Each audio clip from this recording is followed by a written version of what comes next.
Hello friends, Radhe Radhe, जय श्री कृष्णा। कैसे हैं आप सब? आशा करती हूँ आप सब अच्छे होंगे, स्वस्थ होंगे और मैं भी अच्छी हूँ।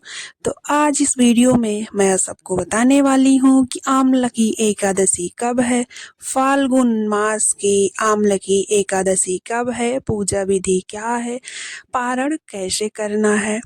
तो आज इस वीडियो में मैं आप सबको आम्ल की एकादशी के बारे में बताने आई हूँ। शुक्ल पक्ष हो या कृष्ण पक्ष हो, एकादशी का व्रत अवश्य करना चाहिए। ऐसे में एक विशेष एकादशी आ रही है जिसका नाम है आम्ल की एकादशी। इसका व्रत 9 मार्च या 10 मार्च को करना है। पद्म पुराण में कहा गया है, जो भी व्यक्ति इस आम्ल की एकादशी का श्रद्धा और नियम पूर्वक पालन करता है उसे विष्णु लोक की प्राप्ति होती है। इस आम्ल की एकादशी के दिन विशेष रूप से आंवले के वृक्ष की पूजा की जाती है, क्योंकि यह वृक्ष भगवान विष्णु को अत्यंत प्रिय वृक्ष है। इस दिन आंवले के वृक्ष की उत्पत्ति हुई थी। इस दिन वृंदावन में राधा कृष्ण के सभी मंदिर में भगवान को होली खिलाई जाती है, क्योंकि ये एकादशी होली से पहले आती है, इसलिए इसे रंग भरी एकादशी के नाम से जाना जाता है। प्रत्येक वर्ष फाल्गुन मास के शुक्ल पक्ष की एकादशी को आम्ल की एकादशी के नाम से जाना जाता है। इस बार आम्ल की एकादशी का प्रारंभ 9 मार्च 2025 रविवार सुबह 7:45 से हो रहा है। समापन 10 मार्च 2025 सुबह 7:44 पर होगा। सूर्योदय यानी उदय तिथि के अनुसार 10 मार्च सोमवार को व्रत रखा जाएगा। ब्रह्म मुहूर्त का समय है 5:07 सुबह और सूर्योदय का समय है 6:04 सुबह। प्रातःकाल पूजा का समय है 5:07 से 6:43 तक। संध्या काल पूजा का समय है 6:27 से 7:39 से। सुबह राहु काल का समय है 8:05 से 9:34 तक। सूर्यास्त होगा 6:31 पर।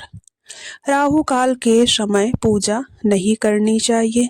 इससे पहले पूजा अर्चना कर लेना चाहिए या राहु काल के बाद पूजा अर्चना करना चाहिए। इस दिन भगवान की कथा व कीर्तन का श्रवण ज्यादा से ज्यादा नाम जप करते रहना चाहिए।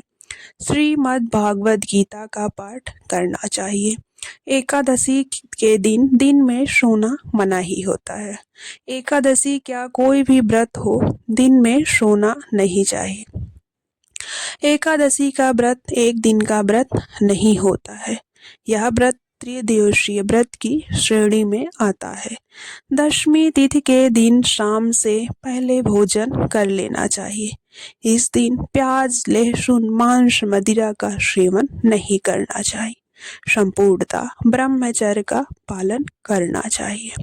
एकादशी के दिन सुबह उठकर दैनिक कार्यों से निवृत्त होकर स्नान करना चाहिए। स्नान करने वाले जल में गंगा जल या काला तिल डालकर स्नान करना चाहिए।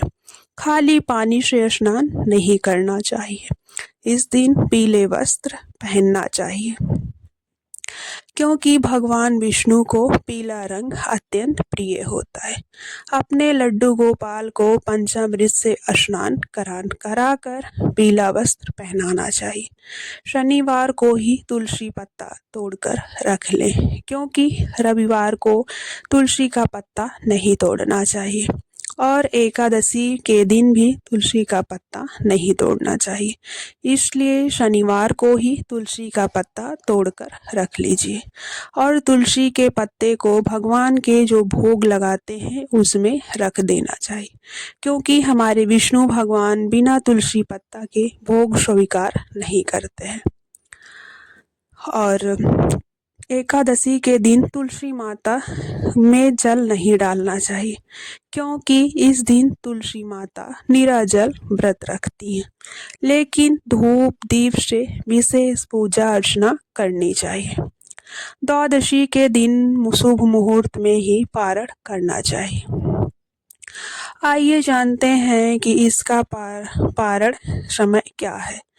तो द्वादशी तिथि का प्रारंभ हो रहा है 10 मार्च 2025 और सोमवार को सुबह 7:45 पर द्वादशी तिथि का प्रारंभ हो रहा है और द्वादशी तिथि का समापन 11 मार्च 2025 मंगलवार सुबह 8:13 पर हो रहा है। पारण समय है 11 मार्च मंगलवार सुबह 6:42 से 8:16 तक। दान का मुहूर्त है सुबह 5:06 से 8:16 के अंदर। एकादशी के व्रत का पारण कर लेना चाहिए। एकादशी के व्रत का पारण निर्धारित समय के अंदर ही करना चाहिए, वरना हमें पूरे व्रत का संपूर्ण व्रत का फल नहीं मिलता है। इसलिए जो भी समय दिया गया है उस समय के अंदर आपको पारण कर लेना है, तभी व्रत का संपूर्ण फल मिलता है। कहा जाता है कि भगवान विष्णु के अश्रु के एक बूंद से आंवले के वृक्ष की उत्पत्ति हुई थी। कहीं कहीं पर वर्णन मिलता है कि भगवान विष्णु के थूक से आंवले के वृक्ष की उत्पत्ति इसी दिन हुई थी। इसलिए इस दिन हमें आंवले के पेड़ की विशेष पूजा अर्चना करना चाहिए और हमें भगवान विष्णु को या लड्डू गोपाल हैं तो उन्हें भी आंवले का भोग लगाना चाहिए और उस आंवले को खुद भी प्रसाद के रूप में ग्रहण करना चाहिए। एकादशी व्रत सभी को करना चाहिए। एकादशी व्रत करने से भगवान विष्णु को मरने के बाद विष्णु लोक की प्राप्ति होती है। कुछ लोग एकादशी का व्रत मनोकामना की पूर्ति के लिए रखते हैं। तो जो लोग मनोकामना की पूर्ति के लिए व्रत रखते हैं वो लोग 11, 21, 51 ऐसे संकल्प लेकर व्रत रखते हैं। जो लोग लगातार विष्णु भगवान विष्णु लोक की प्राप्ति के लिए व्रत रखते हैं वो काउंट नहीं करते हैं। तो जो लोग एकादशी का व्रत रखेंगे, आमलकी एकादशी का व्रत बहुत ही विशेष एकादशी है, क्योंकि यह एकादशी होली के पहले आ रही है और इस दिन भगवान विष्णु को या लड्डू गोपाल हैं तो उन्हें गुलाल अवश्य लगाएं। और वैसे भी तो वृंदावन में या जिनके घर में लड्डू गोपाल हैं वो 45 दिन तक अपने लड्डू गोपाल को गुलाल समर्पित करते हैं, क्योंकि वृंदावन में 45 दिन तक होली खेली जाती है।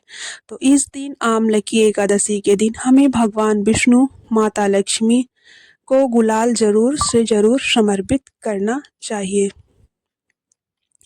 तो आप लोग एकादशी आमलकी एकादशी का व्रत रखिए और अगर आपको सुबह टाइम मिलता है तो एकादशी का व्रत पढ़ लीजिए। अगर सुबह टाइम नहीं मिलता है तो शाम को आमलकी एकादशी का व्रत जरूर से जरूर पढ़ना चाहिए।